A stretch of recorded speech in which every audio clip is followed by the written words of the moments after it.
The test is in 4 parts: Part 1, Part 2, Part 3, and Part 4. Now look at Part 1. Part 1. I'm thinking of taking a year off university next year, and I'd like to travel around Europe. First, you have some time to look at questions 1 to 7.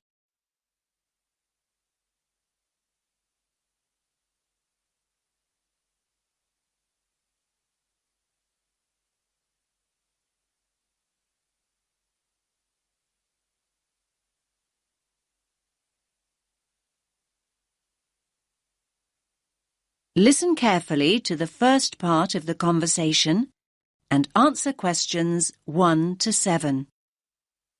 Good morning. How can I help you? I'm thinking of taking a year off university next year, and I'd like to travel around Europe. Okay then. Do you have any idea where you'd like to go? Well, I was thinking of starting in France and then working my way up to Eastern Europe, possibly going as far as Slovakia. Well, there are a number of ways you can do this, and we have various options available. It really depends on your budget and how you'd like to travel. That's just the thing, really. I've just finished my second year at university, so obviously I'd like to do it in as cheap a way as possible. That's fine. Could you give me a rough idea of the price range you're looking at? Realistically speaking, I'm hoping to pay between about £700 and £900. I could stretch to £1,100, but that's really my limit. How long are you thinking of going for? About 10 months. To be honest, you'd be better off travelling for about 7 months, if that's your budget. Okay, that's not too bad. So, how would you suggest I travel? Well, because of the time limit, I don't think walking is a viable option. Of course, in this day and age, the most convenient way to get around is by flying, particularly if you've got quite a bit you want to see in a short space of time. Saying that, I still think the best way to get around Europe is by train. As a student, you can also get a student rail card, which means cheaper fares. That sounds brilliant. How do I go about getting a rail card? Well, if you decide that's what you want to do, then we can organise that all for you. You'll need to fill in a form and provide us with 2 passport photos, and we'll do the rest. It costs about £36 plus about £10 administration costs. Great. That's really not expensive at all. And what about buses? I was just thinking if I decide to go to places which are a bit more remote. There are always local buses, but these are not always a good idea. They can be quite unreliable and in some areas quite dangerous because the buses tend to be overcrowded and some of the drivers drive way too fast. So I would suggest you don't do this. That sounds quite frightening. So what are my options then? You could hire a car, but it can be expensive. Still, I do think if you're thinking about going to smaller towns and places which are off the beaten track, then hiring a car is by far the better way to do it. You can also look at sharing the costs by hiring a car with someone else. That's a good idea. I guess I could put a message on the internet. You could do that, but don't forget that you meet people when you're travelling, and you'll probably find someone who's going to the same place as you are. That's true. I want to stay in youth hostels, so I'm sure I'll find people who are interested in going to the same places. Oh, one last thing. What about taxis? I was thinking about if I go out at night. I use taxis all the time here. But taxis abroad are a different story. In certain countries, they're no problem, but by and large, taxi fares are high. If you do go out at night, try walking home, but make sure you don't do this alone. Try and find people to go out with at night or come home at a reasonable time. But if you're staying in youth hostels, you should find plenty of young people to go out with at night. I'm sure I will.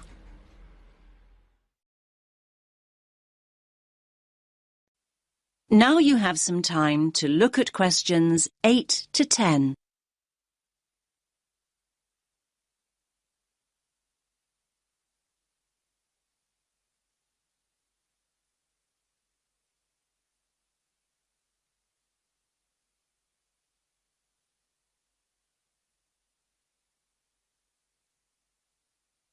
Now listen to the next part of the conversation and answer questions 8 to 10. Now, have you thought about how you'd like to travel to France? Not really, no. There are basically 3 ways. You can go by ferry, which leaves every day and night, or there's the hovercraft, which is more pricey, but will get you there quicker, and, of course, you could fly. Well, I don't think flying is an option for me, as it'll be too expensive. So I suppose I'll choose one of the other 2. It's a pity, really, as I don't fancy the idea of travelling by sea. Last time I did that, I got terribly seasick. Well, you're in luck then, as at the moment there's a special deal on flights to France. Ah. In fact, a plane ticket is now half the price of a ferry ticket, which is usually the cheapest option. That's great. I'll do that then. I much prefer flying anyway. I'll need to get some details off you then. Firstly, how will you be paying? Cash, cheque or credit card? If you pay by cheque, you'll need a cheque guarantee card. I don't have my chequebook with me, so it'll have to be by credit card. Fine, that's no problem. If you could just sign over here, and then we'll have a look at flight times, and I can sort out a youth travel card for you. Fine.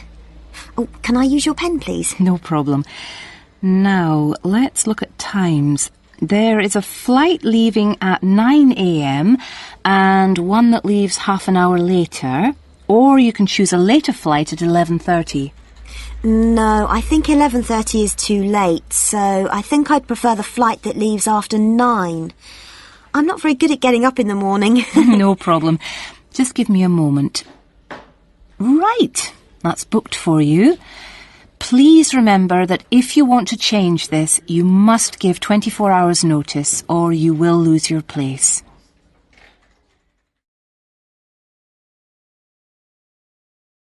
That is the end of part 1. You now have half a minute to check your answers.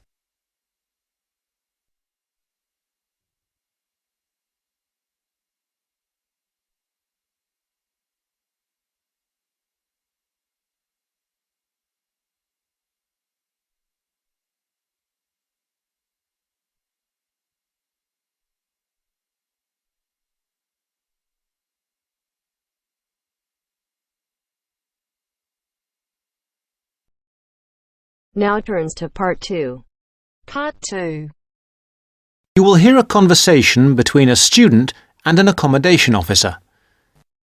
First, look at questions 11 to 14.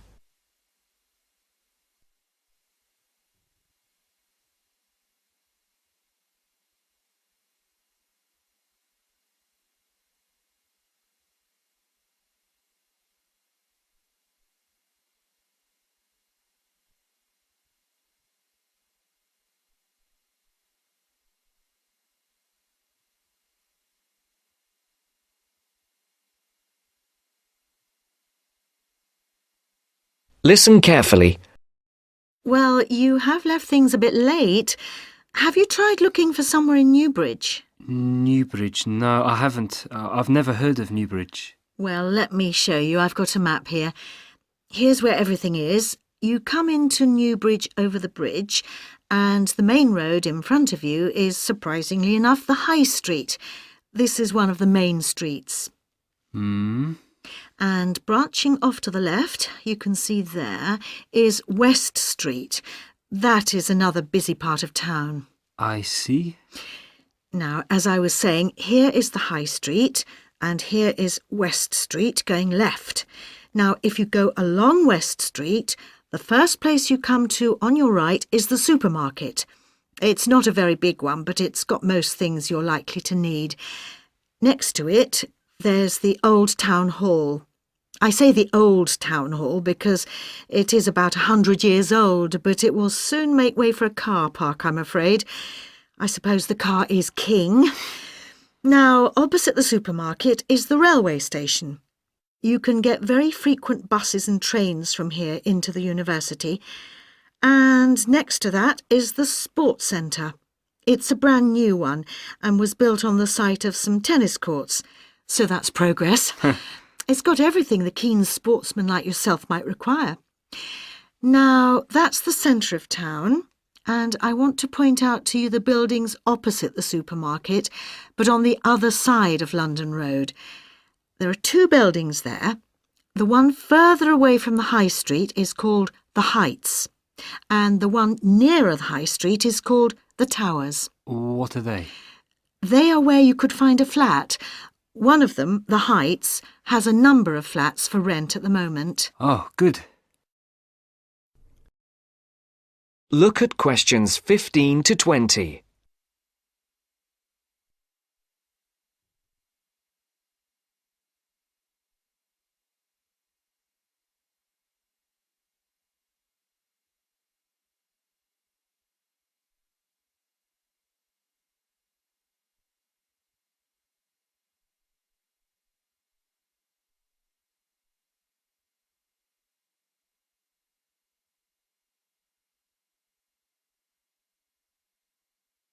You will now listen to the second part of the talk.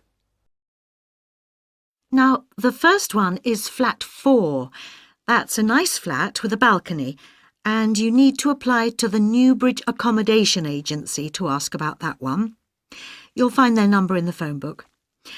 Number 6 is another nice one which has been empty for a while, and you can ring the owner directly, I think. Yes, I've got her number written here. There it is. Right, thank you. Good. Now, number 8 is a re-advertisement. What do you mean? Well, it did have a tenant, but now it is for rent again, so I'd like to ask about that one. Leave it with me and I'll look into it for you. Then we can talk about it when I've got more information. Okay. Are there others in this block? Yes, there's number 10. Now, this one's a bit strange. It's advertised with an agency as well as privately in the local paper. Normally, if it's advertised through an agency, you shouldn't really go behind the agency and go directly to the owner. But on this occasion, I suggest you just answer the advert here in the newspaper, which the owner has obviously put in. Okay. Finally, there is number 14. This is with the New Start agency. This is an agency started by the girl who was my assistant here, and she left to make money for herself, so she's not my favourite person. But I'm afraid I would have to advise you to go through the agency anyway.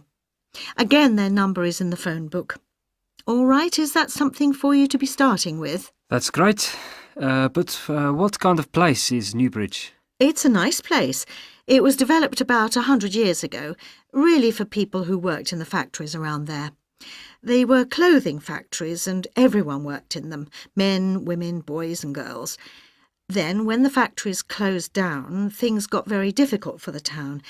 There was a huge amount of unemployment until a few years ago when, in the telecoms boom, a company making mobile phones started up. I think your phone was made in Newbridge. And now this company employs most of the people in the town. There are new housing estates on the edge of the town, but they're mostly occupied by young families, and there isn't much student accommodation there. Most flats and so on are in the centre. That sounds good. Well, let me know how you get on. Yes, of course. Thank you. Bye. Bye. That is the end of part 2. You now have half a minute to check your answers.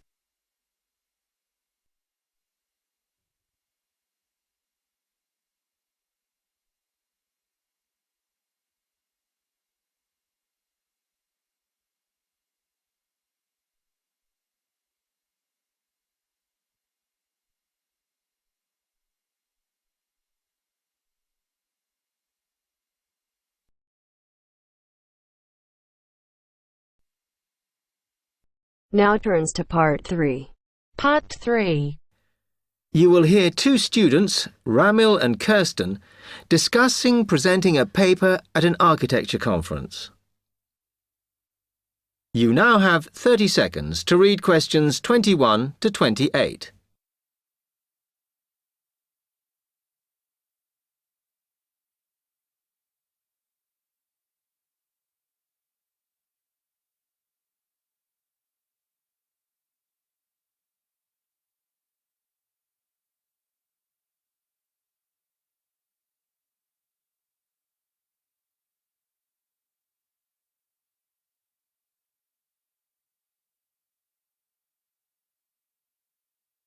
Hi, Kirsten. Have you heard about that architecture conference in Oxford at the end of the year? Yeah, I saw the leaflet on the notice board. As it's my final year, I ought to try giving a paper, but I've got no idea how to go about it. Oh, I think you should go for it. I did one last year. It's quite straightforward. First of all, you need to see what the conference themes are. You know, what topics they are covering. You can do that by looking it up on the website. You need to submit a paper that falls into one of the categories they give you. Oh, that may give me some ideas. Then, while you're doing that, you should also have a look at the information on how to submit your paper. The rules, if you like, such as the length. It's important you follow those. I see. And then I suppose the next stage is to start writing it up. I'd like to use it as an opportunity to propose some future work, but I understand it must be based on current work. Still, there's plenty to choose from. It makes sense to do something that I'm more familiar with. Yes, and the other thing is, when you've written it up, then go back and look at your data carefully and make certain that you've presented it in a format that is standard for your subject. Remember, people have to absorb information very quickly while they're listening. Don't make it too complicated. Okay, well, I reckon that'll take me about a month to get that sorted. Then the next thing I have to do, I guess, before I send it off to the conference organizer, is give the whole thing to the events officer so that he can look through it and see if it all makes sense and is okay. Yeah. Remember to warn him that it's en route so he can fit it into his schedule. Oh. Then you're done, really. All you have to do after that is to go through it and sort out any changes you need to make. Then finally, you can submit it. You can do that online. Phew, good. Then I just wait to hear, I suppose. How long does that take? It depends, but usually about 6 weeks. Oh. When you hear if your paper has been accepted, then at that stage, it's worth giving them a list of any technical things you need when you actually give the talk. A screen or video players or that sort of thing. Okay, but that's a long way off. And I know that if my paper is accepted, then at that stage, I have to give them a short text about myself and my academic background so that they can put it in the brochure. Famous at last. Yeah. You now have 15 seconds to read questions 29 to 30.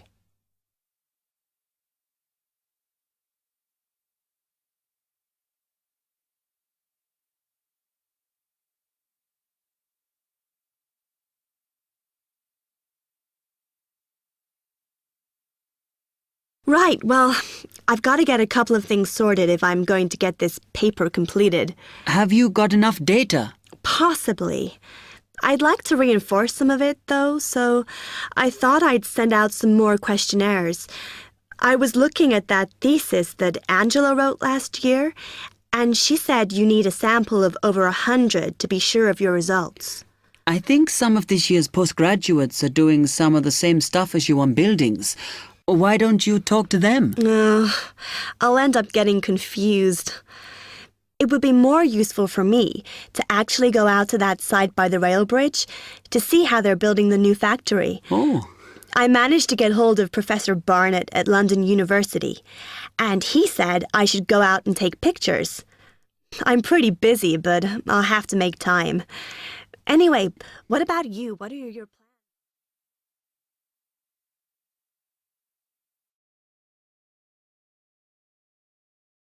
That is the end of part 3. You now have half a minute to check your answers.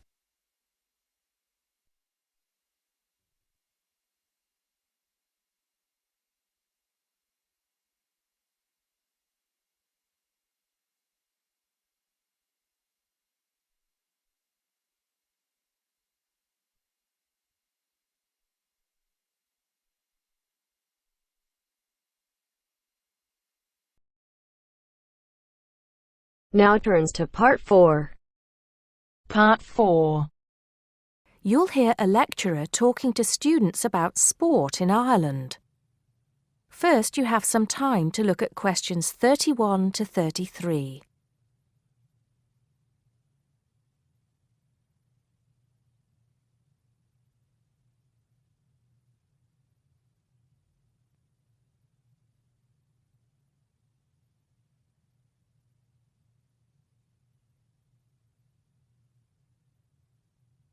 Now listen carefully and answer questions 31 to 33.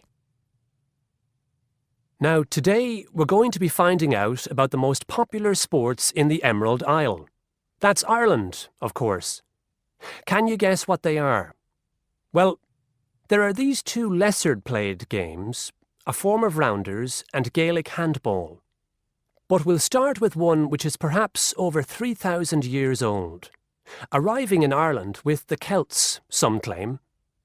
That may be a slight exaggeration, but I consider it to be the fastest field game in the world, and it goes by the name of hurling. Well, that's what it's known as in the English-speaking world anyway. So, what do you have to do? You've got 15 players on a team, one of them the goalkeeper. Each one has a stick called a hurley. Here you are. I've brought mine along. Had it since I was at school. This is what it looks like, and basically you have to get this ball, called a sliotar, that's S-L-I-O-T-A-R, so it's not spelt the way it's pronounced. You hit it into the net for 3 points, or you can hit it over the net for 1 point. The goal looks like the letter H, with the net under the crossbar. The goalie has a bigger stick than the others to help keep the ball out. You can also catch the sliotar and run with it for 4 steps maximum, or bounce it on your stick. Is that clear to you all? I'll be showing you a video a bit later, so you can see what a game actually looks like. You might like to think of it as a mixture of lacrosse, hockey, and baseball. Oh, and it's played by women too, but it goes by the name of camogie in that case. Before you hear the rest of the talk, you have some time to look at questions 34 to 40.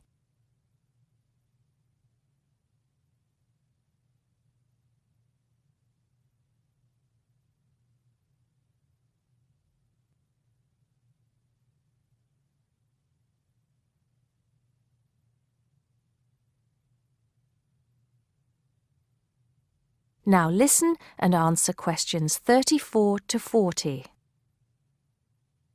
I'll give you a bit of the history, shall I now? Generally, the golden age of the game is considered to be the 18th century. But systematic rules were first agreed and drawn up at that great shrine of learning, Trinity College Dublin, in 1879, founding the Irish Hurling Union, closely followed just a few years later by the formation of the Gaelic Athletics Association.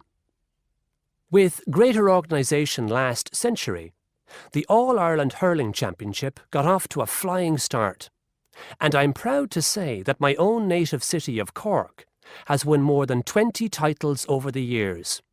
But then, so have Kilkenny and Tipperary.